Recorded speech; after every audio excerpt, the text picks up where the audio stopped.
రంజాన్ అనగానే అందరికీ గుర్తొచ్చేది బిర్యానీ. ప్రతి సంవత్సరం చేసినట్టే ఈ సంవత్సరం కూడా మా మసీద్ దగ్గర సెహరీ దావత్ చేశారు. సెహరీ అంటే ఏంటనుకుంటున్నారా? మేము మార్నింగ్ ఏదైతే టైంకి తింటామో ఆ టైంని సెహరీ టైం అంటామన్నమాట. ఈ సెహరీ దావత్లో ఐటమ్స్ అయితే నెక్స్ట్ లెవెల్ భయ్యా. ఫస్ట్ వచ్చేసి మనకి సోడా, కలర్ సోడాలు ఉన్నాయి. ఇగోండి ఇక్కడ జిలేబీలు వేస్తాడు కదా, ఈడే జిలేబీ సుల్తాన్ అనమాట మా ఏరియాకి. జిలేబీలు అయితే నోరు ఊరిపోతున్నాయి. ఇంకా చూస్తూ ఒక జిలేబీని తీసి లప్పని వేస్తాను. ఇగోండి మా మాయ వేడి చికెన్ దమ్ బిర్యానీ తీస్తున్నారు చూడండి. బిర్యానీ స్మెల్ అయితే అదిరిపోయింది భయ్య. జనరల్గా మేము వాడే చికెన్ ఏదైతే ఉంటుందో దాన్ని సొంతం కూడా చికెన్ అంటారనమాట. మా ముస్లిమ్స్ అన్నిటికన్నా ఫేవరెట్ కట్ట. ఇగోండి కట్ట కలుపుతున్న కరీం బాయ్. దాంతోపాటు చల్లగా ఉంటుందని చెప్పేసి మజ్జిగ, దాంతోపాటు ఇరానీ టీ. అసలు ఇరానీ టీ లేకపోతే ఎలా చెప్పండి.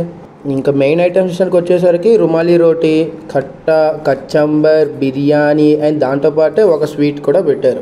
ఇంకా ఒక్కొక్కరుగా సెహరీ దావత్కి అందరూ రావడం అయితే మొదలెట్టారు. వామ్మో 3 o'clock ఇంతమంది వస్తారని చెప్పి నేను అస్సలు ఎక్స్పెక్ట్ చేయలేదు. ఇక్కడ రుమాలి రోటీ చేసే మాస్టర్ ఏమొచ్చి రుమాలి రోటీని పర్రా తిప్పేసి దాని మీద పెనం మీద అయితే వేసాడు.